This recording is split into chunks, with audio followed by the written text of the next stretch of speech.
Bad guys in superhero movies are, well, bad. Crap. Crap's a better word. Bad guys are crap. Here's why. So say goodnight to the bad guy. I'm the bad guy. I mean, I'm Neri. It's nearly impossible to tell a great story without a threat. Hi. And not just for comic book movies, which I'll focus on. This is for any genre, any medium. If all you ever shot down was a womp rat in your T-16, then you're not going to be remembered, even if they are only 2 meters. But if you destroy the most powerful weapon in the universe, then suddenly you've got yourself a hero. Settle down. A protagonist is only as good as the obstacle he's up against. Climbing a dangerous mountain is more impressive than if you climbed a bookshelf. What kind of bookshelf? But far too many comic book films are suffering from what I call sequel sell anemia. What you got is a film that knows it's part of a larger universe, and because of that, it knows its hero will survive. So the filmmakers put all the focus on making you like the hero just so they can sell the next movie, leaving the idea of a villain or antagonist totally bland and anemic until they're diluted down to nothing more than the threat of death, boring, and the world ending. Double boring. So what does a great villain need? Glad you asked. You're talking to yourself again. There's 3 top qualities. Number 1, near impossible to overcome. They should be a match for the hero, but without being a direct opposite, a mirror version. Should be at least equal to the hero, but preferably better in some way. And only defeated through a flaw exposed by the hero's spirit and daring. Not because they were weaker and got outpunched. If a hero only has to use his superpowers to beat the villain, that's a pile of shite. There's no character in there, no growth, no lesson. And it means that the film was just delaying the easily solved problem this entire time. Numero 2. Dangerous enough to cause the hero suffering. If a hero starts off rich and happy with a loving partner and everything is just peachy before they have a bit of a faff about and the movie ends with them the same way, what a prick. Then you've no reason to give a shit.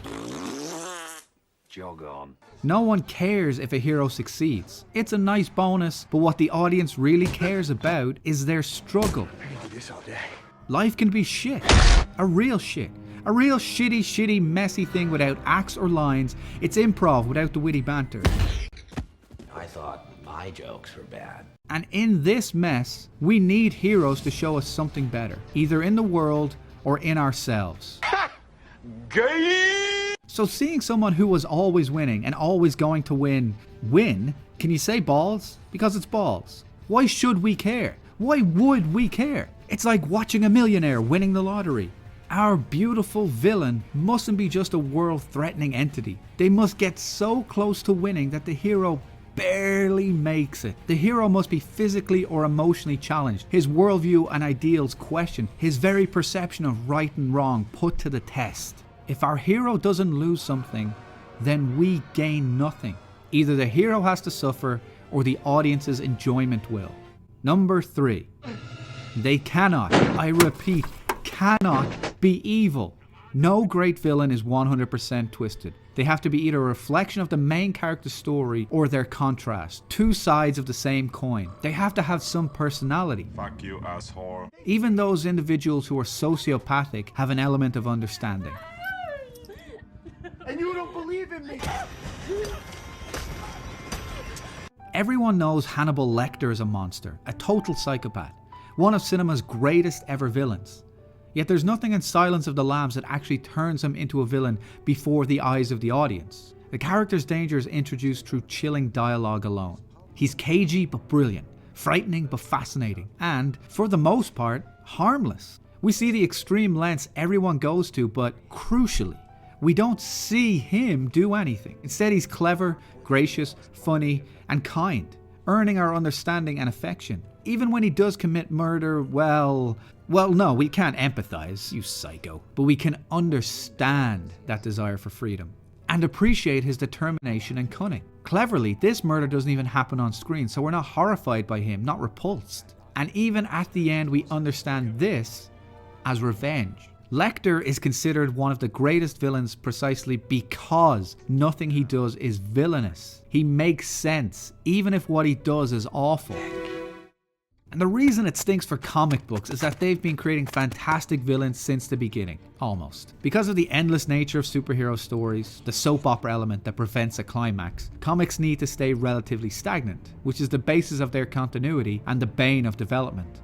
So death can't be permanent because a retcon or a reboot is just around the corner when demographics shift. But the blessing for the medium was how it forced writers to create villains. Spider-Man and Batman would always be back next month. That work was done. So villains needed to breed like megalomaniacal rabbits. No other medium on the planet has created the scale, scope, or variety of villainy that comics have. So why are the movies becoming so pathetic and dull? Why not challenge the hero? Make him suffer. Yeah, hit him again, you big rich prick. Ultron was your fault. Yes, superhero films have become a long-form story. But piling on new challenges, showing greater bravery and renewed commitment to moral strength would only serve to increase a hero's appeal. Yes, Batman only has one Joker, but you could challenge his mind, his morals, his humanity with so many of his other villains. Films are more than the sum of their parts. But if you improve any part, you're going to make a better film. At the end of the day, with Sequel Sell Anemia, movies are hurting themselves because a better villain raises the hero, which raises the story, which raises the entertainment. I know I sound crazy. Ultimately, superhero films today are so diseased with making us like the hero. God damn. It screws us out of a satisfying story. Selling a sequel waters down what filmmakers will risk. If someone only has one film, they'll put everything they've got into it and more, and that passion and commitment will be 110%. That's not a real number. Translated onto the screen, it creates a story with layers, moments, scenes, strong characters, and a well of feelings to transmit to the audience. If there's any one element that villains need improvement on, it's making them understandable. Make your villain appealing, even sympathetic.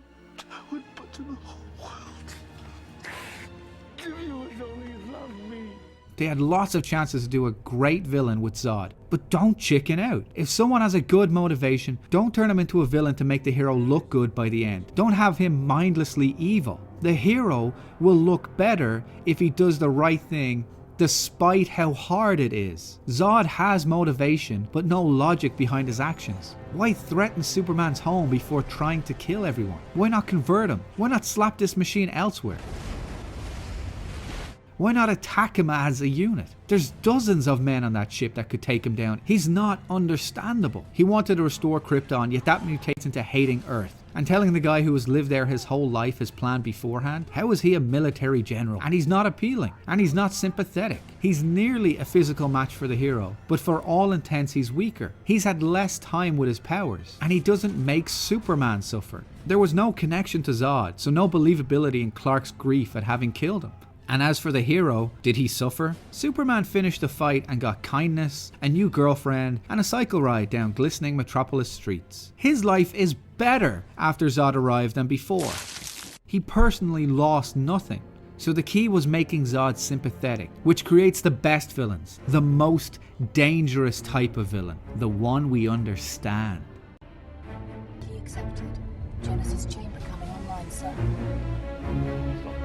What if Zod had showcased the murders, the wars, the famines, and all the horrors on Earth? Show Zod seeing the worst in humanity, but justifiably so from his perspective of loving Krypton. We would have understood this because, hard as it is to admit, not that hard, we can agree with his perspective. Kneel before Zod. And that's terrifying and fantastic. It's why we tell the stories we do. We don't want to see nice and easy. We have a need as people to see something difficult solved. The mountain most men wouldn't risk finally overcome. And to see a hero learn a lesson and inspire us to do better ourselves. The best villains are not memorable because of their power levels, because of their cruelty or their mad schemes. It doesn't matter what the level of danger is or how much jeopardy they represent. It's not even because of their admirable qualities or their cool looks. It's because the best villains are dark. Very, very dark. I'm necessary evil. The best villains make us see our terrifying true selves, our darkest aspects, the failures in our hearts, our drive for power, our lust of cruelty, how easy it would be to just take over and do things right. The truly great villain is dangerous because we understand them, and as hard as it is to admit, we agree with them. And in that bleak moment of hopelessness, when we worry how dark we can be, fear how hard it is to do the right thing, when we question humanity, that's when we need our heroes. Not to punch things right or walk away perfect. We need them to show us compassion and ignite hope, teach us strength, and the will to do the right thing, no matter how hard it might be. That's why good villains matter to great stories. If Zod showed us the worst of humanity, then the natural response would have been for Clark to see our best. Zod talks about a second chance for Krypton because humanity is so cruel. And then, when we can almost agree with him, when we're almost ashamed of how easy his reasoning is to follow, how simple we could all turn into him, follow him, become him, in that darkest moment. Even though you've been raised as a human being, you are not one of them. Superman, who was feeling the exact same thing as us, They can be a great people color if they wish to be. finds a way to keep believing, keep hoping, They only lack the light to show the way. to hold on to something the rest of us almost lost in the dark charm of the villain's beliefs. For this reason above all, their capacity for good. Maybe that rescued child, I have sent them you, that strange alien from another world, my only son. would teach us that everyone deserves a chance. Because in the end, heroes don't save us from the villain. They save us from ourselves.